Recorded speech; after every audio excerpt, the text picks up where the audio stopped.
We're moving right along in our algebra notes, and now we're working with adding and subtracting in our inequalities. So we're in section 3-2, and today I'd like for you to be able to solve one-step inequalities using addition and subtraction. You're going to notice a lot of similarities with how to solve equations today because they're worked essentially the same way. The only real difference is that now we have a different symbol in between our two halves of our problem. So here's a key concept that I'd like for you to know. When you add or subtract from both sides of an inequality, it does not change the inequality sign. So tomorrow when we talk about multiplying and dividing, that's going to make a little more sense. But for right now, wherever or what direction our sign is, we're going to keep it that way. Now, the way we're going to work through these is just like we would if it were an equation. So I'm going to go ahead and write that out. We're going to work through just like you would an equation. These steps are the same, basically. Okay, so for problem 1, it says, what are the solutions to x minus 15 is greater than negative 12? Graph the solutions. So first we're looking at our x minus 15 is greater than negative 12. We want to get this x all alone. So how do I move a minus 15? Remember that we do opposite operations, so the opposite of minus 15 is to add 15. So I'm going to add 15 to the left and right sides. So they cancel on the left, and I have x is greater than, and then negative 12 plus 15 is going to get me positive 3. Alrighty, at this point, I have my solution in symbols, but now I want to get my solution on the number line as well. So we did this in our notes yesterday. We're going to label the notches on our number line first. So I'm just gonna give some numbers there. And then I'm gonna go to the 3 because that's where my solution is. Because it is strictly greater than and there's not an or equal to symbol, I'm going to put an open circle.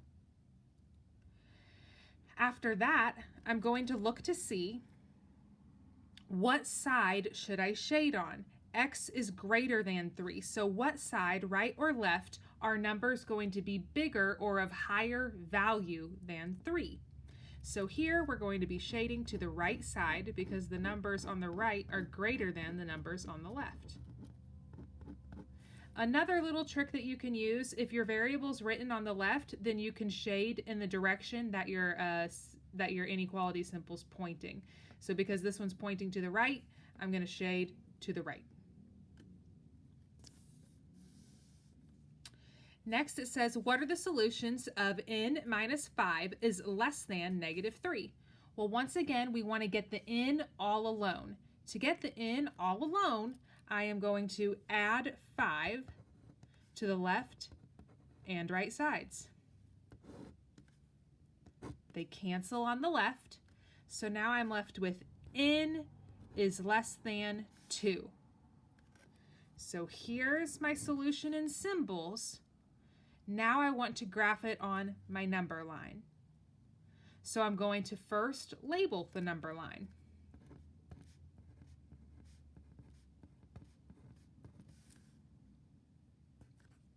I'm going to go to the number 2 because that's where my solution is. I'm going to put a circle on it, and I'm checking to see, should I fill the circle in? Once again, we are not going to fill the circle in because there's not an or equal to symbol down here. Only if there's a line underneath the symbol do I need to fill in my circle.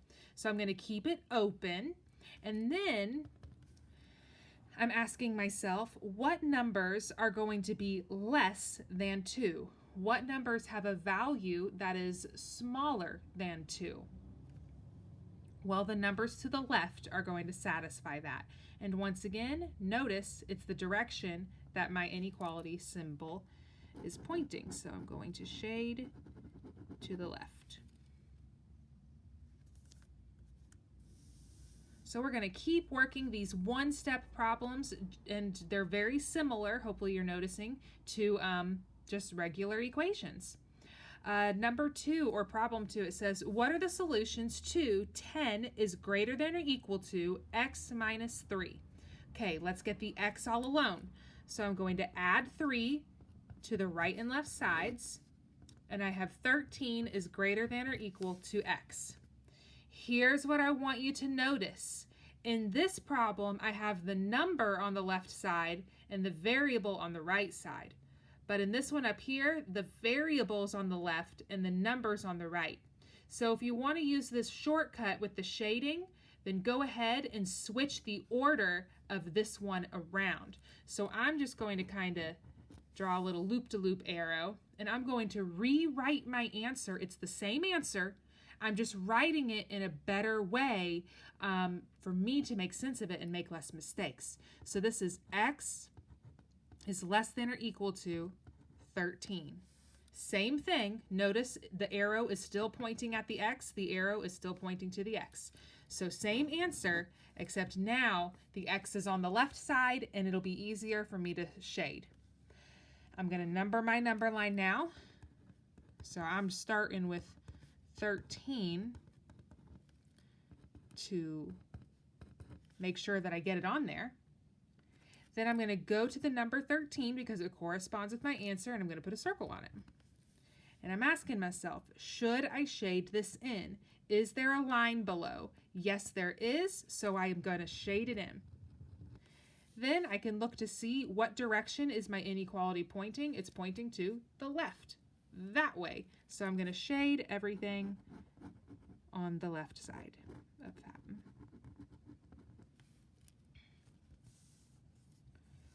And for problem 3, it says, what are the solutions to t minus 6 is greater than -4? Graph the solution. So here, we're not going to add anymore. Instead, we're going to subtract because the opposite of addition is subtraction. So to get rid of a +6, I need to do -6. Because I did a -6 on the left, I have to do a -6 on the right as well. They cancel on the left, and I have t is greater than -10.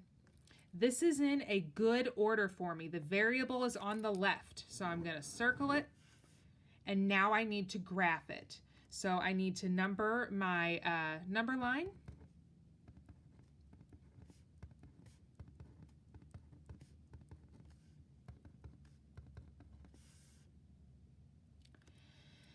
And then I'm going to go to the -10, and I'm going to put a circle on it. Notice because there's no line, I'm not shading it in. Then I want t to represent all the numbers of larger value than -10. So that's going to be everything to the right, which also corresponds with the direction that the inequality is pointing. So here we have it. We have a couple more examples on the back of our note page, and then we will be done for today. So next it says, what are the solutions to -1 is greater than or equal to y plus 12? We have y plus 12 on the right side, and I want to get rid of the plus 12.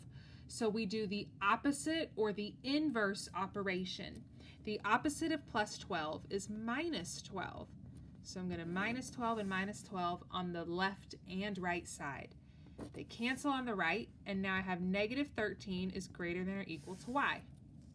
Okay, I don't like the order of this. I like the y to be on the left side of the inequality because that helps me keep it straight to shade on my number line. So I'm going to go ahead, flip this around, and I'm going to say y is less than or equal to -13. Okay, let's fill in our number line. Circle that.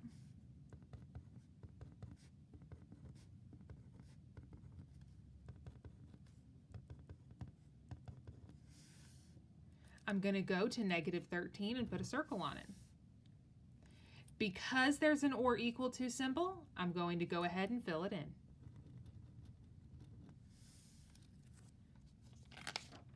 And then Because my arrow is pointing to the left, I'm going to shade to the left.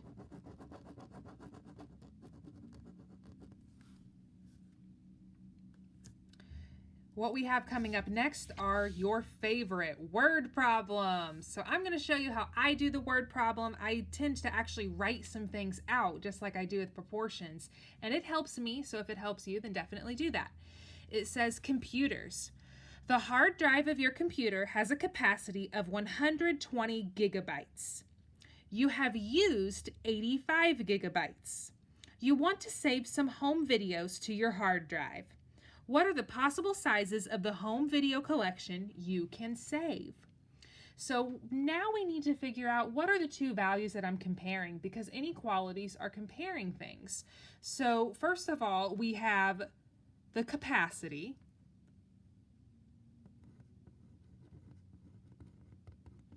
or how much storage space there is, and we're comparing it to how much we use. So the capacity compared to what we use. Now we have to ask ourselves, can what we use surpass the capacity? And the answer is no. We're going to max out at the capacity. So that means the capacity has to be greater than the use, or the use needs to be less than the capacity. So for example, you're able to put, 10 gigabytes on a hard drive, but you cannot put 500 gigabytes on this hard drive because it maxes out at 120. So you can only go as far up as the data storage allows. Okay, but we also have to consider, are we allowed to use exactly 120 gigabytes? And we are. We can go up to that point, so it's going to be an or equal to symbol. So now we have the use is less than or equal to the capacity. So now let's reread our problem and start filling in numbers where we can. So it says the hard drive on your computer has a capacity of 120 gigabytes. We're going to replace capacity with 120. And then it says you have used 85 gigabytes. So we've already used 85, so I'm going to put that on the left side. And then it says you want to save some home videos to your hard drive. So not only have you used 85, but you want to use more. So now we're going to say plus, and then we need a variable. So I'm going to put in V for videos. Now we're ready to solve, so I'm going to subtract 85 from both sides of the equation. And V is less than or equal to 35. So I'm going to go ahead and put in my symbol, or my unit for gigabytes. So here we're saying, as long as we don't go over 35 gigabytes of data, we're allowed to put the videos on the hard drive. We have one more word problem and then we are done. So it says, a club has a goal to sell at least 25 plants for a fundraiser. Club members sell 8 plants on Wednesday and 9 plants on Thursday. What are the possible numbers of plants the club can sell on Friday to meet their goal? So here we have a goal compared to how many plants they sell. So plants sold, and we're comparing it to their goal. Well, we would like to sell as many plants as possible. So here we want the plants sold to be more than their goal. But if we reach exactly the goal, then that's still pretty good, and we'll be satisfied with that result. So we're going to put in an or equal to symbol as well. So we want the amount of plants we sell to be more than or equal to the goal that we have set. So now let's reread the problem, and it says a club has a goal to sell at least 25 plants. Okay, so this 25 plants is their goal. I'm going to put it in right here. Then it says club members sell 8 plants on Wednesday and 9 plants on Thursday. So they've already sold 8 plus 9 plants. They've done that thus far. What are the possible numbers of plants the club can sell on Friday to meet their goal? So now we are going to just put in some variable. They're going to sell some more plants, so I'll put in a P for plants. And we're going to solve this. So let's combine like terms on the left side. So that's going to be 17 plus P is greater than or equal to 25. Subtract 17 from both sides.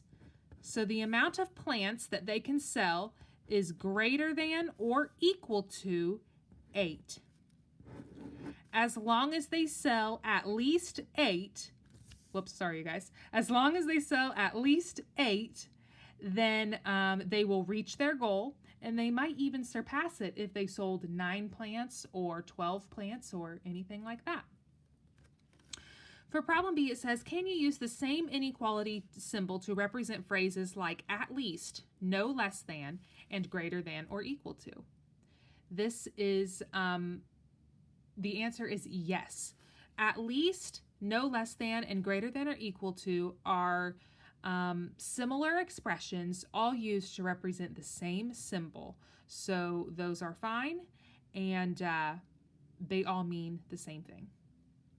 So that is it for our notes for today. If you need help, as usual, make sure that you bring questions to me tomorrow in class. Bye.